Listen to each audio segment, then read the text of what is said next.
विपक्ष के हंगामे के चलते प्रधानमंत्री नरेंद्र मोदी सदन से इंट्रोड्यूस नहीं करा पाए नए मंत्रियों को, और प्रधानमंत्री की तरफ से यह कहा गया कि विपक्ष को गरीब का एससी समुदाय के मंत्री बनने का मुद्दा जो है और ओबीसी समाज से जिस तरह से नए मंत्री बने हैं, ये शायद विपक्ष को रास नहीं आया। जो महिलाएं हैं उनकी संख्या बढ़ी है मंत्रिमंडल में, ये शायद विपक्ष को रास नहीं आया। इसी वजह से ऐसा माहौल बनाने की कोशिश की गई है।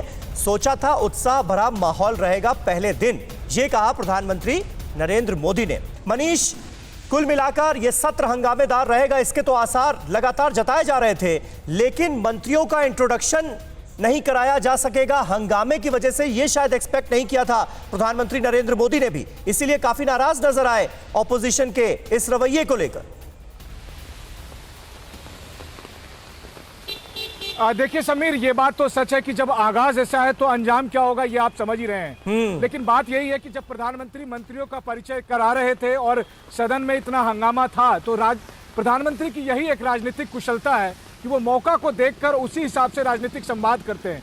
उन्होंने देखा कि विपक्षी सांसद हंगामा कर रहे हैं, तो उन्होंने इसको इस रूप में दिया कि आप गरीब, पिछड़े, दलित या महिला मंत्रियों का स्वागत नहीं करते हैं। ये अलग बात है कि देश में महिला प्रधानमंत्री रह चुकी है, महिला राष्ट्रपति रह चुकी है, महिला स्पीकर रह चुकी है, लेकिन प्रधानमंत्री ने जिस राजनीतिक शैली के साथ विपक्ष पर हमलावर किया, उससे आप समझ सकते हैं कि सरकार और विपक्ष दोनों मानसून सत्र के दौरान किस किस अंदाज में आएंगे। हाँ, ये बात जरूर है कि दोनों की फ्रीक्वेंसी बहुत अलग अलग दिख रही है।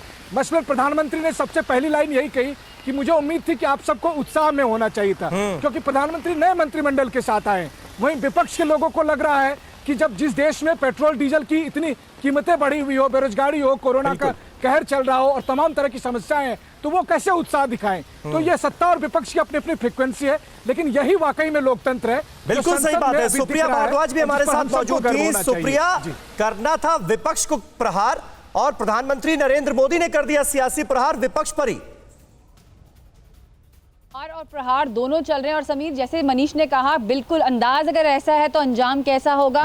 विपक्ष भी पूरी इस बारी तैयारी करके आया है कि मुद्दों पर घेरेंगे। उन्होंने जो है पूरा का पूरा जो विपक्ष था वो वेल में खड़ा था लोकसभा के अंदर, और किसानों के मुद्दे से जो है उन्होंने शुरुआत की, आगाज किया। उन्होंने कहा कि किसानों के मुद्दे को उठाया जाए, संसद में एक बार फिर से इसके ऊपर बहस की जाए, क्योंकि किसान जो है वो दिल्ली के बॉर्डर पर लगभग 6 से 7 महीने से प्रोटेस्ट कर चुके हैं। तो उसके बाद अब जो आप देख सकते हैं पूरा का पूरा जो विपक्ष है, कहीं ना कहीं एक रणनीति देखने को मिल रही है कि इस बार जो है विपक्ष बटा हुआ नहीं नजर आया।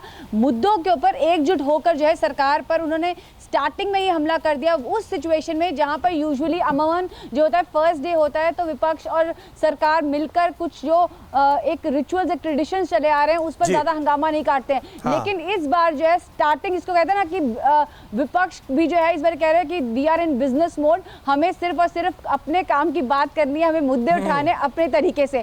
सो अब ये दोनों की तरफ से जो स्टैंड्स लिए जाएंगे वो किस तरह से आगे पूरे सेशन में बढ़ेगा वो हम देख ही चुके हैं, क्योंकि विपक्ष बिल्कुल, यानी एकजुट होकर सरकार को घेरने की रणनीति पर काम करता हुआ ऑपोजिशन नजर आ रहा है। और जैसा कि मनीष ने कहा, आगाज ऐसा हुआ है तो अंजाम कैसा होगा। अड़ी सोमवार से शुक्रवार शाम 6 बजे सिर्फ TV9 भारतवर्ष पर।